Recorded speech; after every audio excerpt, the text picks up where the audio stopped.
How we doing today, guys? Tim back with this week's fishing report for you guys. It is that time of the year, folks. It is a great time to be out on the water. There's so much versatility in what we can do here in the bay, especially for the striped bass fishermen out there at large. This is some of the best times to get out there. Cool thing about this time of the year is we have lots and lots of bait, lots and lots of schools of breaking fish and really pushing bait up towards the surface. So how you want to fish is really up to you. If you want to go out there and troll, you can certainly do that. A lot of folks have been having success lately trolling umbrella rigs and things like that around some of the channel edges at the mouths of your rivers, like the Magothy and the Severn, and as well as out in front of the Chester too. Just outside of the river, those channel edges as it meets the bay have been terrific.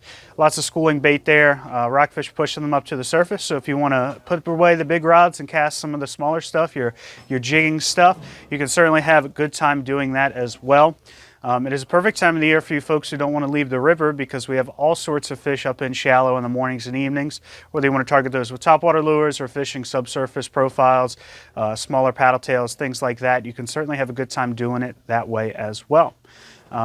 A lot of the other bigger stuff and more migratory things that we see have just about dissipated. Most of the small puppy drums that we've had up here in the upper and mid bay have mostly started to head south. But if you get down towards the Virginia portion of the bay, fishing around the islands on the eastern side or fishing on the west side around some of the banks, you can still find some of those smaller puppy drum, lower Maryland as well. But pretty much most of those fish have pushed their way down south of us.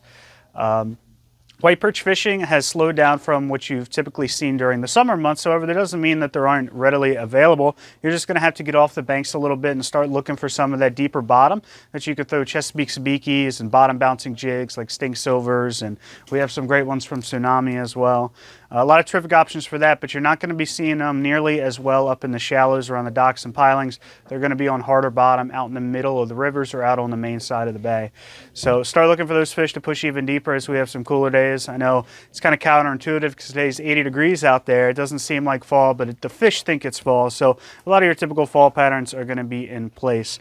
Crabbing, from what I hear, is mostly fizzled out. However, we do have this big warm spell, so I wouldn't be surprised to see some of you late season anglers looking to get out and do some crabbing. This would be the week to do it with some of this 70 and 80 degree weather.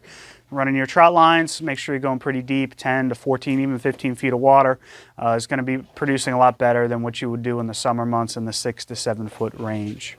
As far as fishing some of the tidal rivers and creeks for pickerel fishing, this is the time to be doing it.